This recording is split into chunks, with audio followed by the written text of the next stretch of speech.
There's a small ritual almost everyone performs in a hotel room. You put the suitcase on the rack instead of the bed. You pull back the sheet. Maybe you check the corners of the mattress, feeling slightly ridiculous while you do it. And you're doing all of that because of an animal, a specific, tiny, flat brown animal that has been drinking human blood while we sleep for longer than we've had agriculture, longer than we've had cities, longer, in fact, than we've had beds. We treat bedbugs like a modern nuisance, a hotel problem, a sign that someone, somewhere, didn't clean properly, a thing that happens to other people.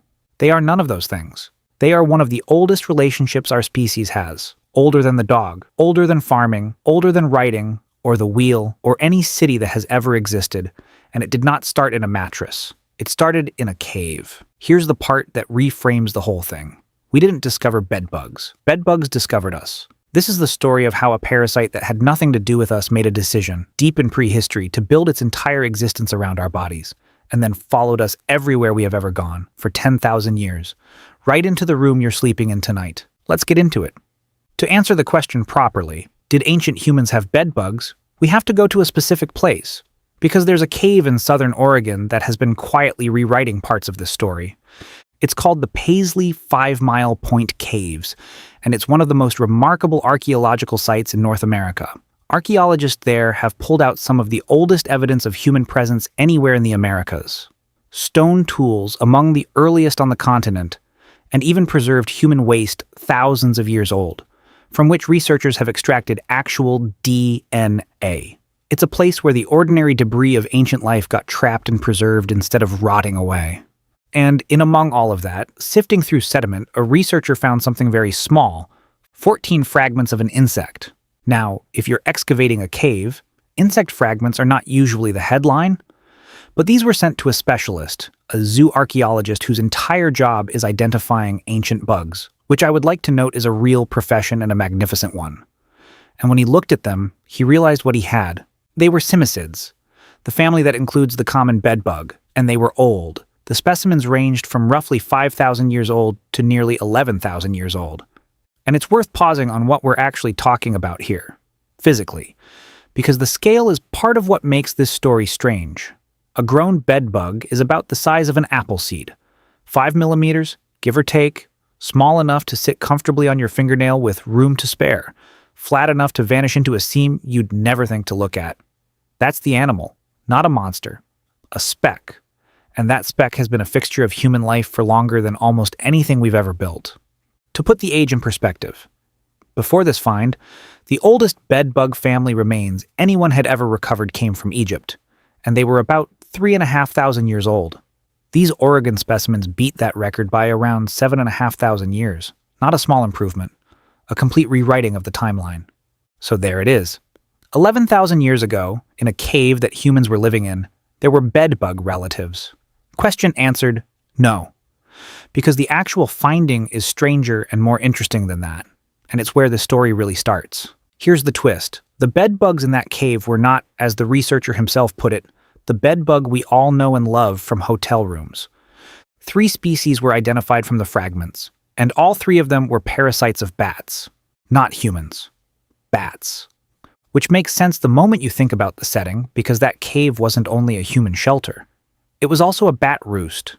Bats were living in there, in large numbers, doing what bats do, clustering together in the dark, warm, packed tightly, coming back to the same spot night after night after night. And if you are a small, flightless insect that survives entirely by drinking blood, that is close to a perfect world. Your food source sleeps in a predictable place, in a dense group, at a predictable time. And it does this every single day for generations. You never have to travel. You never have to hunt. You just have to live in the cracks and wait for dinner to come home. That is the original bedbug lifestyle. And it has nothing to do with us. Long before there were beds, long before there were humans worth speaking of, these insects had already built an entire existence around bats in caves. They were, and in many cases still are, bat parasites. That's the day job. So when we ask, did ancient humans have bedbugs? The honest answer, at least in this cave, is more like, ancient humans were sharing a cave with somebody else's bedbugs. But that's not the end of it, because there's an obvious question sitting right there, and the researchers asked it too. If humans were sleeping in that cave, seasonally, over thousands of years, and bat-feeding bedbugs were living in the walls of that same cave. What happened when the bats weren't home? Because these insects are not as fussy as you might assume. The lead researcher on this study said plainly that he believes those bat-parasitic bugs would have fed on humans if the opportunity presented itself. And at Paisley Caves, the opportunity absolutely presented itself. The caves were used seasonally by hunter-gatherers. People came in, made camp, slept on the ground for a while, and moved on. Picture that. You're a hunter-gatherer 11,000 years ago. You've found a good dry cave for the season. You lie down in the dark on the cave floor, and in the cracks above and around you, there is a population of small flat insects that have spent their entire evolutionary history detecting warmth, carbon dioxide, and stillness, the exact signature of a sleeping mammal. You are, from their perspective, a very large bat who has just made an extremely poor decision. So, yes, ancient humans almost certainly got bitten in that cave. Not by bedbugs in the strict modern sense, but by their bat-feeding cousins, opportunistically, when a warm body showed up and the usual food wasn't available. And that scenario, that exact scenario, repeated across countless caves over countless generations, is where the story we actually care about begins. Because somewhere in the world, in a cave a lot like that one, that opportunistic snack became a career. Here's the leading idea of how bedbugs became our bedbugs. Humans and bats were both cave dwellers. For a very long stretch of prehistory in Europe, Asia, and Africa, we were roommates, sharing the same limited number of good dry caves, sometimes at the same time, often in sequence. Bats in the ceiling, humans on the floor, and in the cracks between them, simicids. Most of those insects stuck with bats, but some of them started feeding on the new arrivals more and more often, and the ones that happened to be slightly better at digesting human blood, slightly better at tolerating our body temperature, slightly better at hiding in the debris of a human camp rather than the ceiling of a bat roost. Those individuals did better. They left more offspring. Generation after generation, that population drifted away from bats and toward us. And then, eventually, a line was crossed. A group of these insects stopped being bat parasites that occasionally bit humans and became human parasites, their own species, specialists in us. That is the origin story of the common bedbug. It is not a story about dirt or beds or hotels. It's a story about a cave, a ceiling full of bats, a floor full of humans, and an insect that switched teams. Today there are two species of bedbug that specialize in human blood. Everything else in that family is still out there doing the original job, feeding on bats and birds, in caves and nests, exactly as their ancestors did. Only a tiny fraction of the family ever made the jump to us. But that tiny fraction had a very good idea. And here's where it gets genuinely fascinating, because that jump, as far as we can tell, did not happen in Oregon. Remember the 3 species found in the Paisley Caves, all bat parasites. And here's the strange part. None of them ever became human bedbugs. They had the opportunity. They had thousands of years of it. Humans were right there, seasonally, for an enormous stretch of time. Those insects were biting them. And yet that population never made the leap that their relatives on the other side of the world did. The researchers are openly puzzled by this, and I appreciate that they've said so rather than inventing a tidy answer. The questions they've raised are things like, were the bug populations simply too small to establish themselves? Were the bat populations too small? Was the problem that the humans at Paisley didn't stay put? That they were seasonal visitors who packed up and left before any insect could build a life around them? That last one is interesting, isn't it? Because it points at something important. To become a dedicated human parasite, it isn't enough to bite a human occasionally. You need humans to be reliable. You need them to come back to the same place, over and over, and stay there. In other words, you need us to settle down. We don't know for certain that's the reason. That's still an open question, and the researcher working on it has said as much. But it's a compelling thread because it means the bedbug's success wasn't only about the bedbug. It was about a change in us, and that change came. Because whatever happened in Oregon, elsewhere the leap was made. And then we did something that turned a minor cave parasite into a global success story. We stopped moving. When humans began settling permanently, building shelters, sleeping in the same spot every night, generation after generation, we accidentally recreated the bat roost. That's what a house is, from a bedbug's point of view. a dark, warm, permanent structure full of cracks, containing a large mammal that reliably becomes still and unconscious in the same place every single night. We didn't just tolerate bedbugs, we built them a paradise and then moved into it. And once we started sleeping on raised platforms, in piles of straw and fabric, and eventually in what we'd recognize as beds, with frames and joints and seams and stuffing, the situation got even better for them. A bed is a bedbug's dream, a soft, hollow, crevice-rich structure positioned directly underneath a sleeping food source. It's a hunting blind with a mattress on top. The name is not a coincidence. We named the animal after the furniture because that's where it moved in. But it's worth being clear about the order of events. The bug did not evolve for beds. The bug evolved for caves, and then for us. The bed was just the best cave we ever built. So what did ancient people actually do about them?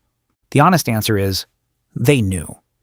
Bedbugs show up in the ancient written record, and once you can read what people wrote, you find them complaining. The first recorded complaint we have comes from the Greek playwright Aristophanes, in a comedy from 423 BCE. He puts a character on an infested couch and has him cry out about the torture the bugs are going to put him through that night. 24 centuries ago, a writer knew that man kept awake by bedbugs was a bit the audience would instantly recognize. That tells you everything about how common they were. And ancient people fought back with everything they had, which is to say, with almost nothing that worked. They tried smoke, fumigating rooms and bedding, which at least made life unpleasant for the insects. They tried plants, strewing particular herbs and leaves around sleeping areas, hanging bundles of aromatic plants, burning them. Some of these plants genuinely do repel insects to a degree, so this wasn't pure superstition. They tried heat and boiling water on bedding, which actually does kill them and remains one of the most effective treatments today. And then there were the ideas that were, let's say, more creative. The Greek philosopher Democritus, a genuinely brilliant man, one of the first people to propose that matter is made of atoms, reportedly suggested that you hang the feet of a hare or a stag at the foot of your bed to lure the bedbugs away from you. That's the same intellectual tradition that produced atomic theory, arriving at distract them with a rabbit's foot. It did not work. But my favorite part of the ancient record is that some writers didn't just tolerate bedbugs, they prescribed them. Pliny the Elder, in his Natural History around 77 AD, recommended bedbugs as a genuine medical treatment for things like snake bites and ear infections. Sit with that for a second. There was a period when the official medical position was not, get rid of these, but you might want to keep some handy. That belief hung around in various forms for centuries. There's something oddly touching in the historical record here too. Across totally different cultures separated by thousands of miles and thousands of years, you find people independently arriving at the same handful of tactics. Smoke it, boil it, put strong-smelling plants around the bed, and shake everything out in the morning. That's a universal human experience. Lying awake, getting bitten, and thinking, right, tomorrow I'm doing something about this, but without any understanding of the insect's life cycle, without knowing about the eggs tucked in the seams, or how long a bedbug can survive without feeding, or that they hide meters away from the bed itself. Every one of those efforts was fighting the visible symptom. You could clear the bugs you could see. The ones you couldn't see simply waited. So, for essentially all of human history, bedbugs were not a problem you solved. They were a condition you lived with, a background fact of being a person who sleeps indoors, like drafts, or smoke, or mice. And it's worth pausing here to ask why they're so extraordinarily hard to get rid of. Because the answer explains a lot about how they survived 10,000 years of us trying. Start with the body. A bedbug is built like a piece of equipment designed for exactly one job. It's flat. Remarkably flat. Flat enough to slide into a gap about the thickness of a credit card. That flatness is the whole trick. It means there is almost nowhere in a room they can't hide. Behind a headboard. Inside a seam, under a screw head, in the crack where two pieces of wood meet. When you look at a bed and see nothing, that isn't evidence they aren't there. It's just evidence of how good they are at the thing they do. Then there's the patience. A bedbug does not need to eat often. Depending on conditions, they can survive for months without a single meal. And in cool conditions, some can last close to a year. Sit with what that means for anyone trying to get rid of them. You could seal an infested room, move out entirely, and come back many months later to a space that looks completely empty and there could still be something alive in the wall waiting for you to lie down. You cannot starve them out on any timescale that fits a human life. They're also nocturnal, and they're specific. They're drawn to the signals a sleeping mammal gives off, body heat, and the carbon dioxide you breathe out, which is why the bites appear overnight, and why they find you even in a dark, unfamiliar room. You are, to them, a beacon. You cannot switch it off. It's the same detection system their ancestors used on bats, pointed at a new target. And then there's the arithmetic. A single female lays eggs steadily over her life, tucked into the same cracks the adults hide in, glued in place, small, pale, and very easy to miss. That's why so many treatments fail. You can kill every adult in a room and still lose, because the next generation is sitting in a seam waiting to hatch. The visible bugs were never the actual problem. Put all of that together and you start to understand why a species with no venom, no speed, no flight, and no real defenses has comfortably outlasted every empire that ever tried to sleep peacefully. They're not dangerous. That's the strange part. Bedbugs aren't considered meaningful disease carriers, and the harm is mostly itching and irritation. The real damage they do is to sleep, and to the sense that your own bed is yours. Which may be why we hate them so far out of proportion to what they actually do to us. It isn't the bite. It's the idea of being fed on, quietly, in the one place you're supposed to be safest. And that stayed true right up until, astonishingly recently, it briefly stopped being true. Here's how completely we won for a moment. There are entomologists, professional insect scientists, who came up in the decades after the Second World War and had never seen a live bedbug. Not in the field, not in a lab, not once. In a large part of the developed world, an animal that had been a fixture of human life for 10,000 years effectively disappeared inside a single generation. What did it was powerful, new synthetic insecticides. For the first time in 100 centuries, humans had a weapon that actually worked. Bedbug populations across much of the developed world collapsed. They became rare enough that a whole generation grew up hearing, "Don't let the bedbugs bite," as a meaningless nursery rhyme, rather than practical advice. Think about how strange that is. For 100 centuries, this insect was a near-universal part of human life. And then, within a couple of decades, it just mostly vanished from a large part of the world. People stopped checking mattresses. The knowledge of how to deal with them faded, because nobody needed it anymore. That was, historically speaking, a blink. And it didn't last. Because bedbugs did what living things under intense pressure do. The survivors were the ones that happened to tolerate the chemicals, and they bred. Resistance spread. Meanwhile, the chemicals that had worked best were restricted or banned for reasons that had nothing to do with bedbugs, and everything to do with their effects on everything else. And at the same time, humans started traveling more, faster, and in greater numbers than at any point in history, which, for an insect whose entire strategy is hitching a ride in luggage and furniture, is the greatest gift imaginable. So they came back. Over the last few decades, bedbugs have returned to cities all over the world, and the populations that came back are substantially harder to kill than the ones we knocked down. That hotel room ritual you perform is the direct result. It's a very old behavior, checking your sleeping place for parasites, that we briefly forgot and have had to relearn. So, did ancient humans have bedbugs? Yes. And the fuller answer is stranger than a simple yes. 11,000 years ago, in a cave in Oregon, humans were sleeping alongside insects that fed on bats and would have fed on them too, given the chance. Somewhere else in the world, insects in that exact situation went one step further and became specialists in us, abandoning bats entirely for a species that was about to start building permanent, dark, crack-filled structures and sleeping in them every night for the rest of history. And then we handed them the world. Not deliberately.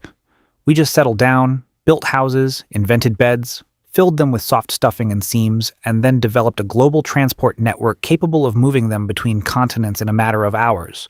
We didn't discover bedbugs. Bedbugs discovered us. They saw a warm, reliable, sedentary mammal and made a bet on us. And out of every organism that has ever made that bet, they're among the few still collecting.